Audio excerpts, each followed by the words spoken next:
Well, hello everybody, it's Clutch here from the Sodak Motorcycle Blog. Welcome back to the Sodak Motorcycle Blog. So, as you can see here, we have gotten a little bit more, I guess you could say, professional here. As you see, now we have a fancy polo shirt that has the logo on it. So, like I said, we're trying to become a little more professional, maybe display the logo. So, got them from a friend of mine for, gosh, was it Christmas this year? It was Christmas this past year, so got some, like I said, got a little bit of branding that I can show to you while I'm making one of your videos. But we're also still displaying my complete lack of professionalism as I'm still adjusting the camera as I'm recording this, because why wouldn't we change everything? So, once again, this is where you come for your best discount, low budget, very badly produced motorcycle films. So, today, it's another talking head, so I apologize for this. But what we're doing with this talking head is we're going to talk about navigation apps. Now, so I've got 4 navigation apps that I'm going to talk to here, and I'm going to give you my honest take on all 4. So first of all, let's meet our challenge, or our 4 participants, shall we? So first of all, we have Google Maps, which is arguably probably the best known navigation app, probably the most used, and to me it's kind of the, I don't know if I'd quite call it serious, but it's almost serious, and it's a very polished choice. It works very well. So we have another one. It's good old Waze, so didn't forget about you, Waze people. So this is, to me, it's Google's stepbrother, but like I also said, it does have a cult-like following, similar to number 45 and 47, but it is very similar to Google, but it kind of has that, I guess, that cool kid kind of mentality. So maybe it's something that's what the cool kids use, I guess, hanging quotes. So, the third one we're going to talk about is Reaver. Now, Reaver is, to me, it's a motorcyclist's choice, and it is purpose-built for motorcycles. And then we have a fourth challenger. Now, it's probably not what you think. This one is called Here. And to me, it's a little known, but it's a solid challenger to me. And this app just shows up and grinds and does exactly what you need. Nothing more, nothing less. So, there, we've met the 4 that we're going to meet. So, one thing I'm going to say here, you'll notice that Apple Maps isn't on the list, is first of all, I'm a Samsung guy. All these were done on a Samsung S22. That's the phone that I have, so that's what we used. Getting lost on 2 wheels, yes, it is sometimes the point. But there are also times where, you know what, you kind of need to get somewhere before sundown, and if you don't know where you're at, that kind of sucks. But that's where a navigation app comes in. So, and I've worked with quite a few, all 4 of these navigation apps, and I've got a lot of experience with them. So that's what we're going to do there. Oh, I lost my chain of thought on my little note sheet here. Oh well, that happens. But anyways, let's talk about the 4 here real quick. So, first one we're going to talk about Google Maps. And like I said before, it's the one most people know. And one nice thing about it, it is free. That, like I said, it's very good. And to me, this is my go-to app, especially when I'm in like a larger city and I need to navigate. Part of that is because I'm very comfortable with it. It's what I use all the time. It's what I use in my pickup or my car all the time. It's very familiar to me, and I've been using it for years. Pretty much since Google Maps first became a thing, I've been using it for my navigation. To me, the searches are very easy, especially the voice features. You know, they work very well where I say, hey, Google, take me to such and such, and it does a very good job of finding where I need to go. Also, to me, it's mostly accurate, so you generally don't have to worry about constantly updating. When I'm talking about that, if you have like a traditional navigator or traditional like Garmin or TomTom or something like that, you'd have to constantly go through and always update them. Well, the nice thing about Google Maps and all these is generally they're always up to date. And like I said, they're mostly accurate. There are some little quirks with it, so you know, you can't just follow it blindly. But at the same time, from all 4, it seems to be the most accurate. And also, it's pretty user-friendly. I found it very user-friendly. The traffic data is usually pretty accurate, which is helpful. And it's pretty good about finding routes around like traffic jams, stuff like that. It's very helpful with that. And generally, like I said, it is generally pretty accurate. The few times that I have gone, like if the app says take this route and I go, no, I want to take this route instead, usually it ends up biting me in the butt because I should have just listened to Google. So it does a pretty good job with that. and it will show you those alternate routes while you're navigating. Sometimes they get a little weird, and we'll talk to that in a second, but it's very good at that. And also, a big thing for me, it displays a north seeking arrow all the time. So no matter what way you turn, your screen, however you got your screen orientations up, it's always going to show you where north is, which for me, I'm a military guy. Knowing where north is probably the most crucial thing in navigating. And navigation is probably one of the most crucial things when you're trying to conduct a mission or something while you're trying to do something in a military, you're trying to conduct a military mission. You need to know how to navigate. You need to know where to go. And you need to know how to do this. And one of the best ways to set you right with navigation is finding out where north is. So that's why the north seeking arrow is such a big deal for me. So let's talk about some bad things about it. So Google Maps is not a deal for serious motorcycling. No shock, right? Also, too, much like everything else, it does need a data connection, and it does have an option to download offline maps, but their maps generally take a very enormous amount of space, and generally more space than it's probably worth. I mean, it will, just navigate just the little areas you are quite a bit. Also, if you do plug in a route, I think it generally will kind of give you just a quick little download, at least of the route you're going to be on.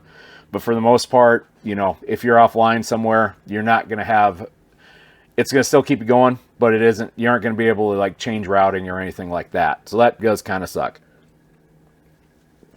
Also, if you're not actively navigating, I don't like the fact that it doesn't show me the speed limit all the time. Because sometimes it's kind of nice to know what the actual speed limit is. That sometimes is handy. And like I said, there are times you're coming into town, something like that, you're like, what's the speed limit? If you're not navigating, it won't show it for you. Also, it can lag in complicated areas. If you get to a spot where there's a lot of different roads meeting somewhere at once, it sometimes isn't quick enough at figuring out what lane you need to be in. Also telling you what lane you need to be in. It'll just gloss over it, and then all of a sudden you're wandering around the streets of Kansas City downtown in the morning trying to figure out how to get back on track because, well, Google was just a little slow. And in addition to that, the routing sometimes isn't logical either. Let's say you're coming into the town and you got a road that goes to a T and there are two major routes.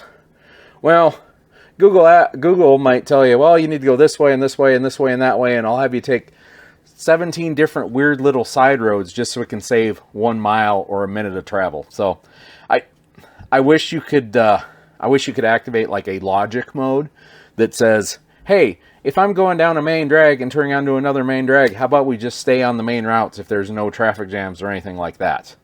Like I said.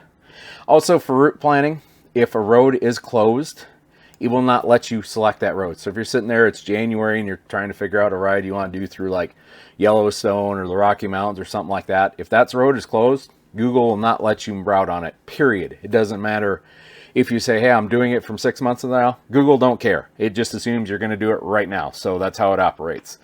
Also, if you're planning a route, no matter how many times you change the route or put it on different roads, regardless, when you send that or share that with somebody or you bring it up later, guess what? It's just going to default right to the easy routing that Google does. So that is definitely a pain in the neck. Overall, I think it doesn't understand motorcycles, which frankly is understandable because it's not meant for motorcycles. It's meant for common forms of transportation, which a motorcycle is not. And you can get the job done, but it's kind of like definitely the wrong tool for the job. Kind of like a screwdriver. Yes, you can use a screwdriver as a pry bar. However, it is not the right tool for the job at all. But generally, it'll get the job done. And that's exactly what Google is for a motorcyclist. It's not really the best tool to do anything. It's definitely not the right tool for the job, but it'll get you, an 85% solution, which is better than nothing. All right, so let's talk about Waze. So Waze, it's also a free app. I think it has more traffic alerts or has a lot more traffic alerts than Google. It'll tell you, railroad crossings, all that. Also, when you got it on and you're in the app, it's always going to display the speed, whether you're navigating or not, which I do kind of like that. And it's very much easier to report traffic incidents. But that's kind of where the advantages for me end. Like traffic incidents. If you're going to report traffic incidents, guess what? You have to be actually on the app and logged in, and also you have to be displaying your position to every Waze user, which I don't really like that. And also, it really has a cult-like following. It seems to be the Wazers, man. Oh man, they're like Darksiders, man. They just love that. But frankly, I'm not in the cult, and honestly, I never use it. I use it a little bit, but I don't like using it. To me, it's just too damn weird. To me, it feels like a kindergartner navigation app. Like, it feels like a 6-year-old designed it with all the cool little weird shapes and stuff. Like, are we using a navigation app here, or are we using, like, you know, my first GPS for a 7-year-old? You know, it's kind of, don't really know what it's doing. Also, to me, the interface feels quite cluttered, and everything that Waze can do, pretty much Google Maps can do now, especially now with the newer update where you can also report traffic incidents on newer versions of Google Maps now. So really, in the end, I don't really have a use for Waze anymore. So a couple other things I don't like. Search is a pain in the neck. The voice search, it just does not stay with you. It, for whatever reason, for whatever reason, it really struggles with the voice search. Also, if you do minimize it, if you just minimize it, the thing will stay running. You actually have to go in and you have to say, yes, I want to shut down Waze, which is kind of a pain. Especially like, well, first of all, that'll kill your battery. Secondly, it's kind of, people look at you weird when you're sitting in a convenience store and all of a sudden, you know, Waze goes off and says, railroad track in 500 feet. People look at you weird. Like, I'm just trying to buy a Monster, man. Like, calm down, phone. So that is really wonky with that. And also, let's talk about my nitpicky deal here. They do not display a north-seeking arrow even when you're navigating, which, if you already paid attention earlier in the video, that's a big deal for me. It doesn't have one, so I don't like it. And like I said, Waze, I don't think I've logged into Waze for, it's been at least a year. It's been a while. So I think the last time I logged into Waze, I think I was just trying to get kind of a measurement of, you know, how close my speedometer was to its speed, and it's pretty much dead on. That was about the only oh wait, I did use it a little bit when I went down to Arkansas last summer. For that reason, I wanted to see exactly what the speed limit was on it compared to GPS as opposed to what my vehicle was telling me. But anyways, let's get to the one, I think the one that's perfect for motorcycling, and that's Reaver, R-E-V-E-R, or Rever, or I don't know how it's enunciated. I'm sure that the fact checkers and the geniuses on Facebook are going to, or not Facebook, on YouTube are going to tell me exactly how it's pronounced. However it's pronounced, who cares? Whatever it is, it works, right? Okay, so generally if I'm doing anything with a motorcycle, especially where I need to know where I want to go, this is definitely the app I choose. Reaver is definitely purpose-built for motorcyclists. It actually has route tracking, which is cool because it's a great way to log your ride. So if you're riding a ride and you want to save it for later, it's definitely easy to do that. Also, like I said, also you can save these routes and these routes ridden for future years and share them with others. Now, the paid version gets you even more stuff. It gets you, it works really good for planning your group's ride, and frankly, it's been a lifesaver for me planning poker runs the last few years. Also, the paid version, you get twisty road planning and you get dirt road planning, so you can. So the paid version includes twisty road planning and also dirt road planning, or you can avoid either dirt or paved roads depending on what you want. So it's really nice to have those features. Also, it can give you just a standard point-to-point, which is what you get with the free versions, but that's generally not the best way to use that. Another thing that's kind of cool, it gives you the Butler maps embedded into the app, which are kind of a pretty good tool to find great motorcycle roads around you. Additionally, there's a couple overlays you can put on it, including a radar overlay, which will show you where's the rain's coming from. Like if you're trying to figure out where the storms in the sky are coming from, you can have that overlay displayed right on the app screen. Also, your local area, it's very easy to download it for an offline use. Essentially, I think I have a file on mine, basically has the whole Black Hills is downloaded, and I don't think it takes up a lot of space. And that way I've always got, wherever I'm at in the Black Hills, I have a downloaded map that knows where everything's at, and it updates often. The other nice thing I like about it is you can run it in the background. So like, let's say I'm on a route, but I'm navigating through like a big city, something like that. I can have Reaver running in the background, tracking my ride, and I can use all the functions that I like in Google Maps.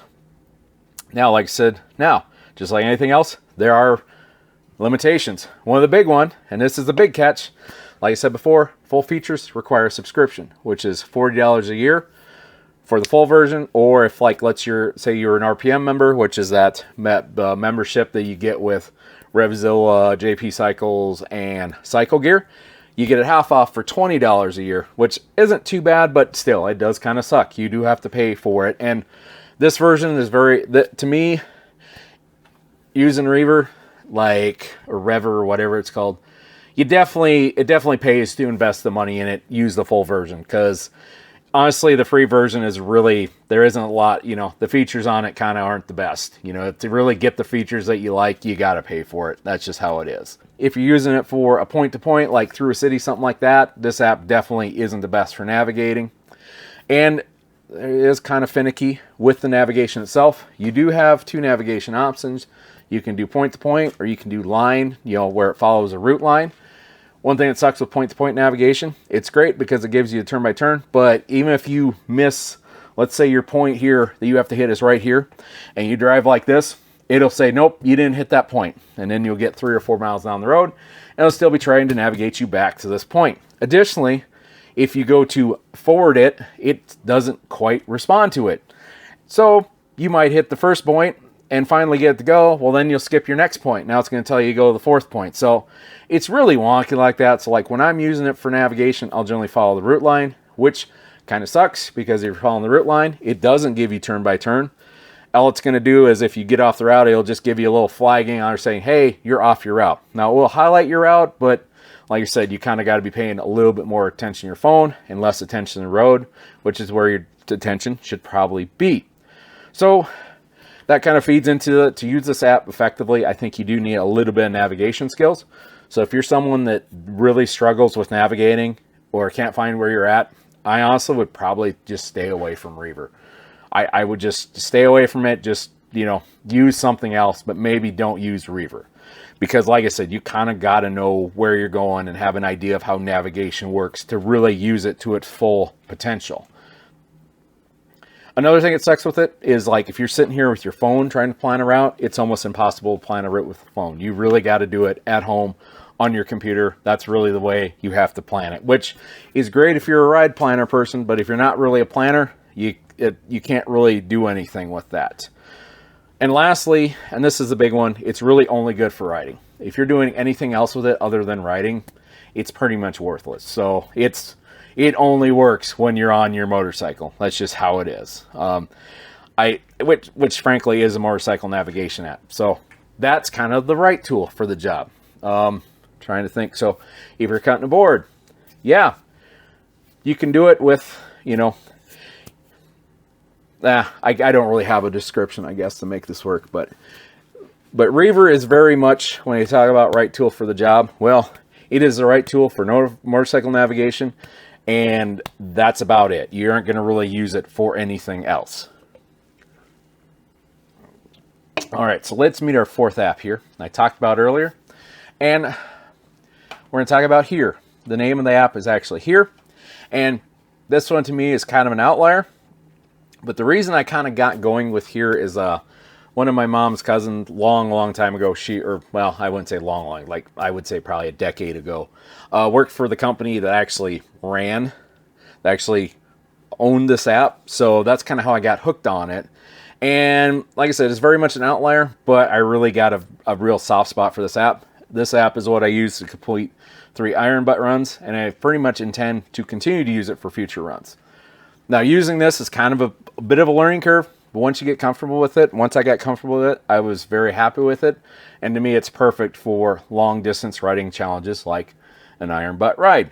Now, the biggest thing with these, you don't really need anything special with an iron butt ride. You just need to get from A to B as quickly as possible, and you need a reliable connection the whole way, which is one of the great things about Here. Is you can download the maps offline, and it'll save them to your phone. And the files aren't too terribly big like the Google files, so that's kind of nice. Now, you'd have to go through and update those every so often, because generally, to me, the best way to do this is using Here is just use it offline. You can run it online, and you can get traffic alerts and such, but I've never used it that way. For me, Here is more or less, I can download it, I've got a good updated map that's offline, and it's reliable for me to do what I need to do. However, it's really hard to look up stuff. You can't just type in, find me find me a Starbucks in this place. It doesn't really work that way. You really need the fully accurate address or a good accurate GPS coordinate to put in a waypoint in here. So that's where it kind of really runs out. It's very good if you're a planner. You know, if you're one of those that really plans out all your routes wherever you're going, here's a pretty good app for that. Frankly, if you are looking at an area you want to go riding in and you want to plan a ride and you don't really want to use Reaver, you know, you could definitely use here for that, and it would be free. You know, you would just have to do a little bit more searching, a little bit more research on your own outside the app to figure out where you wanted to go. But it definitely, that's how I used to use here quite a bit as well. But for me, the bread and butter for here is using that iron butt runs. And that's what, like I said, that's what I use on, and that's what I'm going to continue to use it on. So additional limitations, like I said before, it is a little wonky and you can't really do a voice search. Like I said before, you need exact address or GPS coordinates, and generally requires a lot more pre-planning to be successful with your route planning. However, it is a good backup, but it's not great for like your spontaneous rides. It just really isn't good for that. So let's talk about our summary here. So for me, Google Maps, it's great for city riding. It's good because it's familiar and the searches are fairly easy. Waze, generally not for me. It's too cluttered and it's redundant with Google Maps. Most everything I can get in Waze, I can get in Google Maps, and I'm much more comfortable with Google Maps. And like I said, I don't feel like I'm a 6-year-old trying to navigate.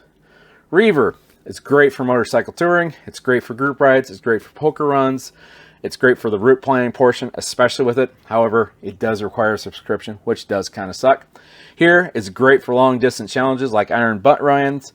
It does a reliable point-to-point navigation, but it does require pre-planning. However, it's just kind of a perfect, cheap little motorcycle or little navigation app. They'll get you from point A to point B in the most efficient way possible, and also doesn't really need a data connection. Also, you can use it in other places other than just motorcycle ride. Like, I'd say if you were doing like some off-roading with Jeeps or whatever, guess what? You could probably use this a little bit for that if you didn't want to pay for like an Onyx subscription or something like that. So there you have it. There's my take. Google Maps, Waze, Reaver, and here from a rider's perspective. So, what's my pick of the best? Well, I will tell you this much. Well, first of all, I can tell you what's not. Waze, you just get Waze out of there. You can just take Waze, make it go away. Like, I don't even have Waze on my phone anymore. I just do not use it because, frankly, it's just not for me. So, but of the three, my pick, and this is going to be a cop-out answer, but here it is. The pick of what I use, it depends on what I'm doing. That's all there is to it. It depends. So like I said before, Google Maps is my city companion. And I'll even use that when I'm riding through a city on my motorcycle. To me, as far as motorcycle adventures, group rides, Reaver is a clear winner, especially with planning routes or finding new routes or finding a road that, you know, you didn't know before but is listed as a really good road. So it'd be really good, like for me, Reaver would be really good, like if you're in like a whole different area doing some riding, I think that'd be great for there. And as far as an iron butt run goes, or if I need just a navigation app to get me from A to B, and I don't need to want to worry about data connection or anything like that, here is still my absolute trusted partner. And like I said, it's great for route planning, and I'm going to continue to use it for my iron butt runs if I do any more in the future. The big thing in here, in the end, is I'm going to encourage all of you to experiment with whatever apps you like, with any app. Experiment with all of them and find out what works best for you. Also, don't be surprised if that changes depending on what you're doing. And that's the biggest thing to take away from this video is, to me, the best navigation app for riding a motorcycle depends on what you're doing. So it's going to change whether you're riding a motorcycle, running on a side-by-side, during dirt road navigation, doing off-roading, going down the highway. It's going to change depending on what you're doing. So that's the big thing to take away from this here. So there you go. There's a little bit of information of what I like on all four of these motorcycle navigation apps and also what I don't like about them. So I encourage you to, if you like this video, hit the like button. If you dislike this video, hit the dislike button.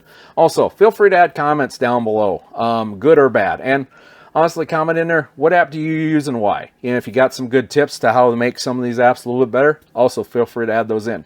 So another thing, the Sodak Motorcycle Blog, we release weekly motorcycle videos. They come out at 7 o'clock in the evening, Denver time, every Thursday. So no, we're not in Denver, but we're on the same time zone as Denver. So it's 7 p.m. in Denver. Guess what? A new Sodak motorcycle blog videos come up. Another thing I want to throw in there, if you want to see videos before they come out, if you want to have priority reply to comments, things like that, then you're going to want to sign up for the membership for Sodak Motorcycle Blog, which is only $2.99 a month. And like I said, you get access to videos when I do upload them. So that could be anywhere from 3-4 days before to now we're sitting at like 3 weeks before. You can see all those videos early, ad-free. Additionally, if you leave comments on my videos, you're going to get priority reply to them within 48 hours. I will actually go into that video and I will reply to that comment. You don't have to wait for comments in here.